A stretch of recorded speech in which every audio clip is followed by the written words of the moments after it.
जय महादेव हर महादेव। आदित्याय च सोमाय मंगलाय बुधाय च गुरुं शुक्रस्य निभ्यर्च राघवे கேதவே நமோ நமஹ। என்ன நவகிரக மந்திரம் சொல்லுகிறார்? நீ நவகிரகங்களை பத்தி சொல்ல போறாரா அப்படின்னு கேட்கக்கூடிய ஒரு கேள்விகள் இருக்கிறது. ஆமா, நவகிரகங்களை பத்தி தான் நம்ம சொல்ல போகிறோம். அதுக்கு முன்னாடி நீங்க இந்த ஐடிவி சார்பாக நடத்தப்படக்கூடிய இந்த முக்கியமான ஆன்மீகம் அறிவோம் என்ற செய்திகளை நீங்க சப்ஸ்கிரைப் பண்ணுங்க, பெல் பட்டனை அழுத்துங்க, ஷேர் பண்ணுங்க, கமெண்ட் பண்ணுங்க, கேள்விகளை தாராளமாக கேளுங்கள். எந்த விதமான ஆன்மீக சம்பந்தப்பட்ட கேள்விகளாக இருந்தாலும் சரி. திதி நீங்க திவசம் பண்றது அதை பத்தி ஒரு கேள்விகளும் நீங்க கேட்கலாம். பூஜைகள் பல்வேறாக இருக்கிறது, பல்கி பெருகி இருக்கிறது. எதிலாவது ஒரு தீர்வு கிடைக்கும். எதை தின்றாலாவது பித்தம் தெரியுமா என்று அனைவரும் நீங்கள் இருப்பது எங்களுக்கு எல்லாம் புரிகிறது. ஆகையினால எதை கொடுத்தால் உங்களுக்கு மருந்தாக அமையும் என்பதற்காகத்தான் இந்த மருந்தான விஷயத்தை நாம் ஆன்மீகம் அறிவோம் என்ற செய்தியிலே சொல்லிக் கொண்டிருக்கிறோம். மக்கள் எல்லாம் எங்கேயாவது எதையாவது கிடைக்காதா அப்படின்னு பார்த்து கொண்டிருக்கிற வேலையில நாம இறங்கியிருக்கோம். புதுச்சேரியிலிருந்து வாசுதேவன். அதாவது நவகிரகங்கள் இருக்கு இல்லையா, இந்த நவகிரகங்கள் ரொம்ப ரொம்ப முக்கியமானவை. ஒரு கிரகப்பிரவேசம் என்று சொன்னால், கிரகப்பிரவேசம் என்று சொன்னால் இரண்டு அர்த்தங்கள் புரிந்துபடுகிறது. கிரகம் என்றால் வீடு, மனை, மனை வீடு, மனையில் கட்டிய வீடு என்று பொருள். கிரகம் அகம் வீடு என்று பொருள். கிரகப்பிரவேசம் என்றால் வீட்டினுள் பிரவேசம் பண்ணுகிறோம் அப்படிங்கிற ஒரு பொருள் இருக்கு. கிரகம் என்றால் 9 நவக்கோள்கள் இருக்கு. இந்த நவக்கோள்கள் பிரவேசம் பண்ணக்கூடிய காலமாக இருப்பதனால அது கிரகப்பிரவேசம் என்று சொல்ல பொருள்படுது. அப்போ நீங்க கிரகப்பிரவேசம் என்று சொன்னால் நவகிரகங்கள் பிரவேசம் என்று எடுத்துக்கொண்டாலும் சரி, வீட்டினுள் நாங்கள் பிரவேசம் பண்ணுகிறோம் அப்படின்னு சொன்னாலும் சரி. ஆனால் நவகிரக பிரவேசம் என்பதுதான் கிரகப்பிரவேசம் என்று சொல்லக்கூடிய முக்கியமான ஒரு விஷயமாக கருதப்படுகிறது. அப்போ இந்த நவகிரகங்கள் என்ன பண்ணுவோம் அப்படின்னு பார்க்கணும். நம்ம கோவில்கள்லாம் பார்த்தீங்கன்னா எல்லாருமே சொல்லுவார்கள், சூரியன் நம்மை சுற்றி கொண்டே இருக்கிறான், பூமி அப்படியே இருக்கிறது, சூரியன் சுற்றுகிறது, நிலா சுற்றுகிறது, மற்ற கிரகங்கள் 9 கோள்களும் சுற்றி கொண்டிருக்கிறது அப்படின்னு. அப்படி இல்லை. கோள்கள் எல்லாம் இருக்கும் இடத்திலே நிதானமாக தங்களை சுற்றி கொண்டிருக்கிறது. சூரிய சந்திராக்கள் சுற்றி கொண்டிருக்கிறது. அதாவது ஒரே இடத்துல நிற்கிறாங்க. பூமி என்ற சொல்லுவது ஒரு பந்து, ஒரு பால். பூமி என்கிற ஒரு பால் அதுதான் சுத்தின்னு இருக்கு.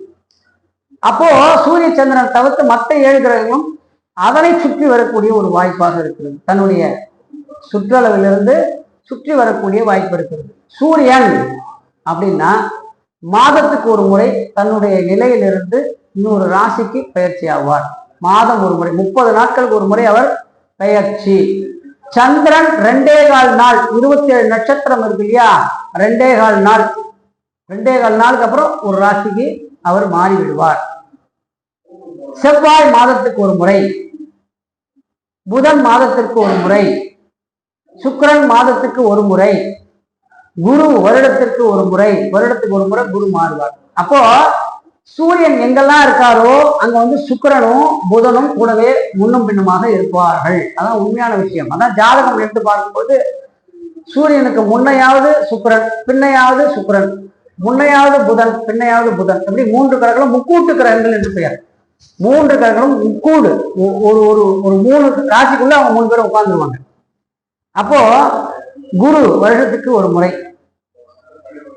சுக்கிரன் மாதத்துக்கு ஒரு முறை சொல்லிட்டேன். சனி 2.5 ஆண்டுகளுக்கு ஒரு முறை, 2.5 ஆண்டுகளுக்கு ஒரு முறை தன் சுற்றளவிலிருந்து சற்று விலகி சுற்றி வருவார். இது சனி பயிற்சி. அப்போ மற்றதுக்கெல்லாம் பயிற்சி இருக்கா? சூரிய பயிற்சி ஏன் பண்றதில்லை? சந்திர பயிற்சி ஏன் 2.25 நாளைக்கு ஒரு தடவை பண்றதில்லை?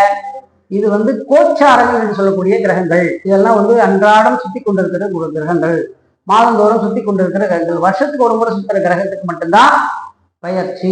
குரு பயிற்சி வருஷத்துக்கு ஒரு முறை, சனி பயிற்சி 2.5 வருஷத்துக்கு ஒரு முறை, ராகு கேது 1.5 வருஷத்துக்கு ஒரு முறை. ஆக இந்த பயிற்சிகளை வைத்துத்தான் உலகமே சுற்றி கொண்டிருக்கு. கிரகங்கள் 9 கிரகங்களுடைய ரேஸ்னா என்னன்னு உங்களுக்கு எல்லாம் புரியுதான்னு தெரியல. பைபிள் இப்ப நீங்க எனக்கு என்னுடைய சேனல் நீங்க சப்ஸ்கிரைப் பண்ணி உலகளாவிய லெவல்ல நான் அதிகமான பார்வையாளர்களை பெற்றுவிட்டேன் என்றால் அது வைப்ரேஷன். அந்த வைப்ரேஷன் இருக்கணும், ஒரு கிரகத்தினுடைய வைப்ரேஷன் இருக்கணும். இப்போ நான் கோவிலுக்கு போறேன் சார், இந்த நவகிரகம் இருக்கு, நான் வந்து எங்க இருந்து சுத்து ஆரம்பிக்கணும், நவகிரகத்தை சுத்து எங்க இருந்து ஆரம்பிக்கணும் அப்படின்னு நீங்க கேட்கறதெல்லாம் என் காதுல விழுது. நீங்க கேள்வியா கேட்பது, நீங்க அந்த கேள்வியா நினைத்து கொண்டிருப்பது, மனசளவில நீங்களும் நானும் ஒன்றாக இருக்கிறோம். அந்த ஆகர்ஷ சக்தியை நான் பெற்று உங்களுக்கு பதில் கொடுத்து கொண்டிருக்கிறேன். அந்த சூரியன் என்று சொல்லக்கூடிய கிழக்க பார்த்து இருப்பார், நடுவுல இருப்பார். நவகிரகங்களே 9 கிரகங்களே நடுவில் இருக்கக்கூடிய கிரகம் சூரிய கிரகம். அதுக்கு நேரம் நின்றுதான் நீங்க மேற்க பார்த்து நின்று கொண்டுதான் உங்களுடைய 9 சுற்றுகளை சுற்ற வேண்டும் நவகிரகத்திலே. சார் வந்து வலப்புறமா சுத்திலே இருக்கும், 7 சுத்து வலமா சுத்துகிற கிரகங்கள் இருக்கு, 2 கிரகங்கள் இடமாக சுற்றுகிறது, அப்பிரதட்சணமாக சுற்றுகிறது, அதை நாங்கள் அதே மாதிரி அப்பிரதட்சணமாக சுற்றலாமா அப்படின்னா அது கிடையாது. 9 சுற்றுகளுமே நீங்கள் வலமாக கிளாக் வைஸாகத்தான் சுற்ற வேண்டும். ஒரு கடிகாரம் முன் இருக்கிறது என்றால் 10 மணி நேரம் நேரா போறது, 2 மணி நேரம் ஸ்லோவா பின்னாடி சுற்றுறது கிடையாது. கடிகாரம் என்பது 24 மணி நேரமும் வலதுபுறமாக சுற்றினால் மட்டுமே கடிகாரம் முன் ஓடிக்கொண்டிருக்கும், நேரம் ஓடிக்கொண்டிருக்கும் என்பதை நீங்கள் தெரிந்து கொள்ள வேண்டும். திருஷ்டின்னு ஒன்று இருக்குது, நான் அப்புறமா அதை பற்றி தனியா ஒரு சப்ஜெக்டா எடுத்து பேசுறோம். இப்படி இருக்கும் பொழுது நீங்க நவகிரகத்துல சூரியனுக்கு நேரம் நின்றுதான் அந்த சுட்டை ஆரம்பிக்கணும். ஆதித்யாய சோமாயா, ஆதித்யன்னு சோமனை தொடணும், மங்களாயா மங்களண்ட வரணும், புதாயச்சா சுத்தி வந்து புதனை பார்க்கணும். ஆதித்யாய சோமாயா மங்களாய புதாயச்சா, குரு அங்கேயே சுத்தி வந்து அடுத்த சுத்துல குரு பார்க்கணும். சுக்ர அடுத்த சுக்கிரனை பார்க்கணும். சனி கர்ச்ச சனியை பார்க்கணும், ராகுவை பார்க்கணும், கேதுவை பார்க்கணும். இப்படிதான் முடிச்சிருக்காங்க. அதனால நீங்க வந்து சனீஸ்வரன் இடத்துல நின்று கொண்டு சுற்றுகளை ஆரம்பிப்பது மிக மிக ஒரு பாதி 8 சுத்து தான் கணக்கு வரும், 8 சுத்து தான் கணக்கு வரும். அதனால 9 சுத்துகளுமே நேராகத்தான் சுத்த வேண்டும். சூரியன் இடத்திலிருந்து சூரியன் நேராக நம்ம பார்த்து, சூரியன் எனக்கு முன்னாடி இருக்காருன்னா நான் ஒரு 2 கும்பிட்டு அதுக்கப்புறமா தான் சுத்தி வர வேண்டும். நவகிரகங்கள் இல்லையே இந்த உலகம் இல்லை. இறைவன் என்ன பண்றார், தன்னுடைய ஆற்றல் சக்தியில எல்லாம் நவகிரகங்களுக்கு கொடுத்து அவர்கள் மூலமாக நம்ம இயக்குகிறார்கள்.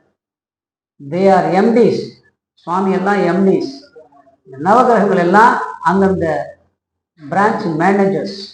அப்போ இந்த மாதிரியாக இருக்கக்கூடிய நவகிரகங்களை வழிபட்டு நாம் வந்து நம்ம எல்லையில்லாத வாழ்வை அடைய வேண்டும் அப்படிங்கிறது தான் உண்மையான விஷயம். ஐடி சார்பாக ஆன்மீகம் அறிவோம் சம்பந்தப்பட்ட நிகழ்ச்சியை நீங்கள் வந்து பார்த்து கொண்டிருக்கிறீர்கள். பெல் பட்டனை ப்ரெஸ் பண்ணுங்க, கமெண்ட் பண்ணுங்க, ஷேர் பண்ணுங்க. நிறைய ஷேர் பண்ணுறீங்க, கமெண்ட் பண்ணாட்டாலும் பரவாயில்ல, ஷேர் பண்ணணும், நிறைய எல்லாருக்கும் அனுப்பிட்டே இருக்கணும். இன்னைக்கு போலியான தகவல்கள், போலியான விஷயங்கள் இந்த ஊடகங்களிலே மதுவி கொண்டிருக்கிறது, சுற்றி கொண்டிருக்கிறது. அதையெல்லாம் உடை தெரிவதற்காக புதுச்சேரியிலேருந்து நம்ம பேசுகிறோம். எல்லா விஷயத்தையும் கற்று எடுத்து கொண்டு வந்திருக்கோம். எந்த விதமான துண்டு சீட்டுகளோ எதுவுமே நம்மகிட்ட கிடையாது. நேரடியாக மக்கள்கிட்ட பேசக்கூடிய ஒரு சக்தி. அதனால கேள்விகளை தாராளமாக அனுப்புங்கள். உங்களுக்கான பதில்கள் அடுத்தடுத்த வாரங்களிலே வந்து கொண்டே இருக்கும் என்பதை தெரிவித்துக் கொள்கிறோம். ஐடி சார்பாக நன்றி கலந்த வணக்கங்களுடன் வாசுதேவன், புதுச்சேரி.